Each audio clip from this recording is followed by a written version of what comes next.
Assalamualaikum warahmatullahi wabarakatuh.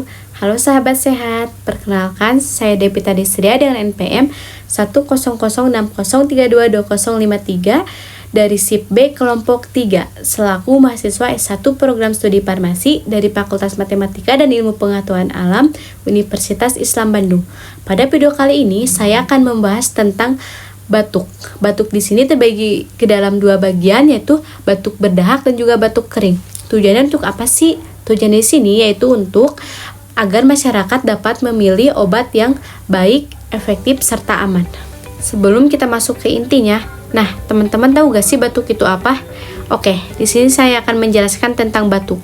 Batuk yaitu respon alami tubuh yang membersihkan saluran pernapasan dari lendir, debu, atau iritasi. Tapi tidak semua jenis batuk itu sama.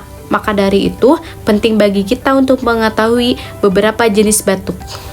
Oke, pertama kita akan membahas terlebih dahulu tentang batuk berdahak. Nah, batuk berdahak di sini ditandai dengan adanya lendir atau dahak yang terasa pada bagian tenggorokan. Biasanya disebabkan oleh adanya gejala flu, infeksi saluran pernapasan ringan, atau iritasi terhadap debu dan juga asap. Kemudian, tujuan pengobatan dari gejala batuk berdahak di sini yaitu untuk mengencerkan dahak agar mudah dikeluarkan sehingga pada bagian saluran pernapasan terasa lebih lega. Maka dari itu, obat yang disarankan untuk batuk berdahak di sini yaitu ada dua. Pertama, guaifenesin dan yang kedua yaitu ambroxol.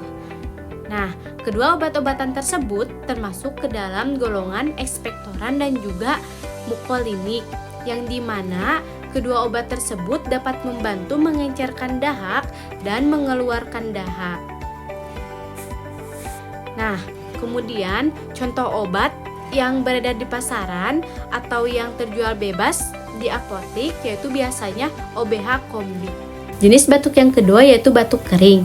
Batuk kering yaitu batuk tanpa adanya dahak, biasanya terasa gatal pada bagian tenggorokan dan juga sering terjadi pada malam hari. Nah, batuk ini dapat disebabkan oleh adanya beberapa faktor. Faktor pertamanya seperti alergi, udara dingin, atau iritasi pada bagian saluran pernapasan. Kemudian, tujuan pengobatan pada gejala batuk kering di sini yaitu untuk menekan refleks batuk agar tenggorokan tidak terus teriritasi.